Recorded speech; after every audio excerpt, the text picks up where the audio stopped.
Hi everyone, this is Sunny. Welcome to my YouTube channel that is Pediatrics by Sunny Lal.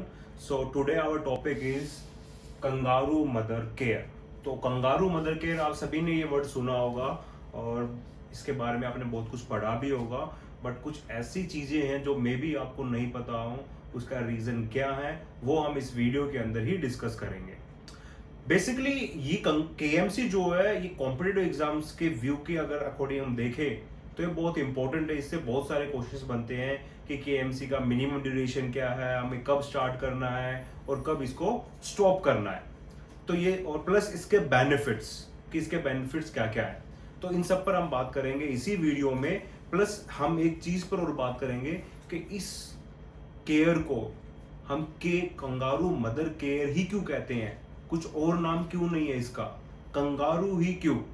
तो ये भी हम इसी video के अंदर बात करेंगे. बट सबसे पहले हमें पता होना चाहिए कि कंगारू मदर केयर होता क्या है, तब हम बात करेंगे इसको हम कंगारू मदर केयर ही क्यों बोलते हैं. तो कंगारू मदर केयर जो होता है ये एक स्पेशल केयर होती है for a low birth weight baby. जिन बच्चों का वेट लेस देन 2.5 kg होता है उन बच्चों को हम देते हैं कंगारू मदर केयर. क्या जितने भी 2.51 kg से नीचे वाले होते हैं उन सबको देते हैं? नहीं, इसकी भी एक रेंज है. बच्चे का वेट अगर लेस देन 2.5 kg से कम है और मोर देन 1.8 kg से ज्यादा है तो उन्हीं बच्चों को हम कंगारू मदर केयर देंगे. अगर लेस देन 1.8 kg से कम है तो उन बच्चे को हम कंगारू मदर केयर नहीं देते, हम उनको इंक्यूबेटर या फिर रेडिएंट वार्मर पर रखते हैं. ओके, सबसे पहले बात करते हैं कि इसके कंपोनेंट कौन कौन से हैं. बेसिकली कंगारू मदर केयर के दो कंपोनेंट है. One is the skin to skin contact and other is the exclusive breast feed. अगर मैं आपको बताऊं कि कंगारू मदर केयर के अंदर बच्चे को मदर की ब्रेस्ट के बीच में रखा जाता है और बच्चे की जो पोजीशन होती है वो समथिंग लाइक फ्रॉग लाइक होती है. जैसे कि आप इमेज में देख रहे हो कि ये फ्रॉग लाइक इमेज, मतलब बच्चा जो होता है फ्रॉग लाइक पोजीशन लेता है, ये होती है कंगारू मदर केयर पोजीशन. इसमें बच्चे का जो हेड होता है वो स्लाइटली एलिवेटेड होता है, टूवर्ड्स मदर होता है.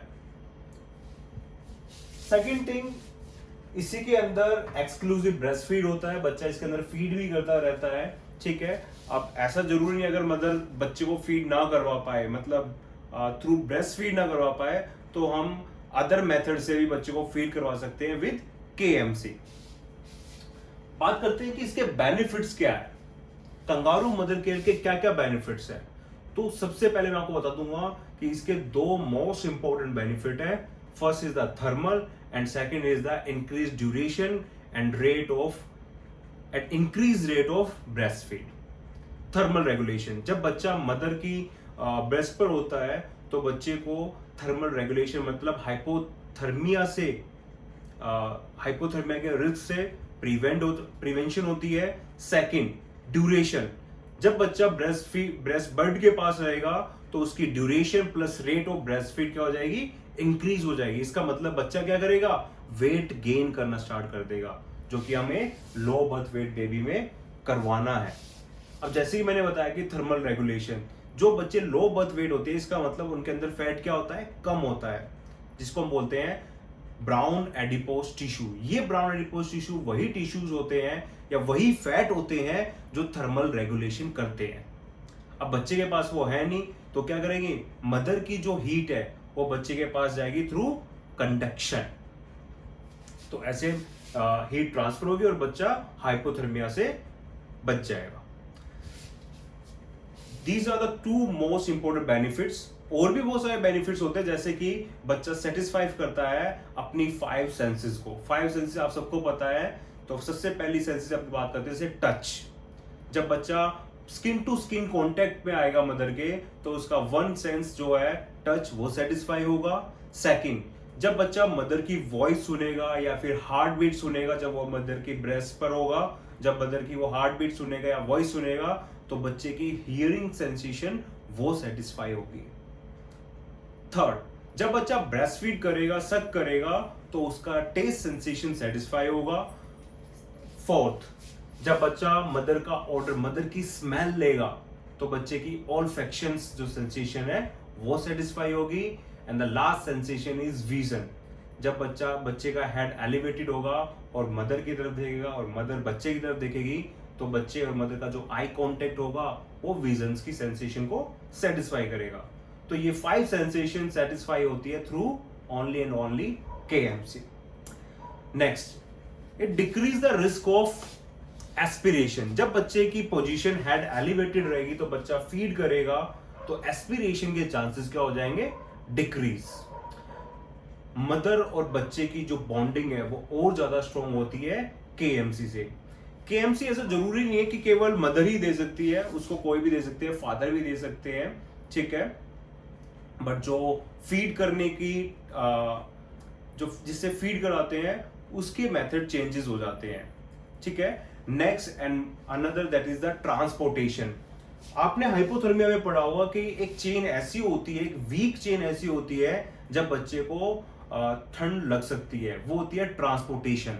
जब बच्चा लेबर रूम से पोस्ट ऑप में या फिर घर की तरफ जाता है तो बच्चे के चांसेस होते हैं हाइपोथर्मिया के होने के। अगर बच्चा मदर केएमसी के साथ अगर ट्रांसपोर्ट होगा तो चांसेस ऑफ हाइपोथर्मिया डिक्रीज हो जाएंगे। तो ये कुछ बेनिफिट्स थे किसके, केएमसी के। अब बात करते हैं हमारे important topic that is when to start and when to stop. उससे पहले मैं आपको बता देता हूं कि केएमसी कंगारू मदर केयर ही क्यों बोला गया है, इसको कंगारू मदर ही क्यों बोला गया है, कुछ और नाम हमने यूज नहीं किया, किसी और एनिमल का नाम यहां पर क्यों यूज नहीं किया, कंगारू ही क्यों रखा गया है, तो उसके पीछे एक छोटी सी स्टोरी है। तो बेसिकली क्या होता है, कंगारू जब कंगारू एक बच्चे को बर्थ देता है तो बच्चे का साइज इतना छोटा होता है, something like that's my this little finger, केवल इतना साइज होता है। जैसे कि आप इमेज में देख रहे हो कि बच्चे का साइज इतना छोटा होता है और बच्चा बिल्कुल रेडिश होता है, मतलब इसमें आप आइडेंटिफाई नहीं कर सकते कि ये बच्चा कंगारू का ही है। अब क्या करेगा, ये बच्चा यहां से क्रॉलिंग करता हुआ ऊपर की तरफ जाएगा। आपने कंगारू के अंदर एक पाउच देखा होगा, इस पाउच के अंदर ये बच्चा चला जाएगा और इसी पाउच के अंदर होता है ब्रेस्ट बड। अब ये बच्चा 1 साल तक इसी पाउच के अंदर रहेगा, फीड करता रहेगा और अपना वेट गेन करता रहेगा, और 1 साल के बाद ये बाहर आएगा, तब ये इजीली आइडेंटिफाइबल होगा कि ये बच्चा कंगारू का है। ये स्टोरी बताने का मेरा मेन पर्पस ये था कि जब बच्चा ये क्रॉलिंग करके इस पाउच के अंदर गया, अभी इस पाउच के अंदर था, तो इसका मतलब इसको थर्मल सपोर्ट मिला, मींस बच्चे को हाइपोथर्मिया नहीं होगा, ठीक है। And second is the exclusive breast feed. तो ये दो मेन हमारे मेन कंपोनेंट थे, that is skin to skin contact, ठीक है। अब वो जो हमारा कंगारू का बच्चा था वो इस पाउच के अंदर गया, तो skin to skin contact means thermal regulation and exclusive breast feed. ये दो मेन कंपोनेंट हमारे यहां फुलफिल हो रहे हैं, इसलिए इसका नाम रखा गया कंगारू मदर केयर। अब बात करते हैं हमारे इंपॉर्टेंट क्वेश्चंस के बारे में, जो बहुत बार क्वेश्चंस पूछे जाते हैं एग्जाम्स में। सबसे पहले आता है कि व्हेन टू स्टार्ट, कि कंगारू मदर केयर हमें कब स्टार्ट करना है। जैसे कि मैंने बताया कि केएमसी हम लो बर्थ वेट बेबी के अंदर देते हैं, तो जब बच्चे का वेट लेस देन 2.5 kg हो या फिर less than 37 week of gestation उसकी एज हो, तो हमें केएमसी स्टार्ट कर देनी है। अब क्वेश्चन पूछा जाएगा केएमसी स्टॉप कब करनी है। जैसे ही बच्चा more than 2.5 kg weight gain कर लेता है या फिर equal to 2.5 kg weight gain कर लेता है, तो हमें केएमसी स्टॉप कर देनी है। या फिर बच्चे की जो एज है वो मोर देन और equal to 37 week of gestation हो जाती है, तो हम केएमसी स्टॉप कर सकते हैं। एक क्वेश्चन एक बच्चे ने पूछा कि एक बच्चा पर डे कितना वेट गेन करता है ड्यूरिंग केएमसी। तो एक बच्चा 15 से 20 ग्राम पर KG per day weight gain करता है ड्यूरिंग केएमसी। बताना चाहूंगा यहां पर एक चीज और ऐड करना चाहूंगा कि what is the minimum duration for KMC. जो मिनिमम ड्यूरेशन है केएमसी की वो 1 आवर है, और दो ड्यूरेशन और होती है हमारी, one is the short duration and second is the extended. Short duration का मतलब ये है कि एक शॉर्ट टाइम पीरियड के लिए हम बच्चे को केएमसी दें, मतलब जब बच्चा किसी थेरेपी में हो, ऑक्सीजन थेरेपी चल रही हो या फिर कोई हम प्रोसीजर कर रहे हो, तो वो शॉर्ट ड्यूरेशन में आती है जो कि 3 आवर्स की होती है। मतलब 3 आवर्स बच्चे को अगर केएमसी दे रहे हैं तो वो शॉर्ट ड्यूरेशन केएमसी कहलाती है, और अगर 8 to 10 आवर्स हम बच्चे को केएमसी दे रहे हैं तो वो एक्सटेंडेड ड्यूरेशन केएमसी में आ जाती है। सो ये चीजें आपको समझ में आई होंगी। So thank you so much, thank you all.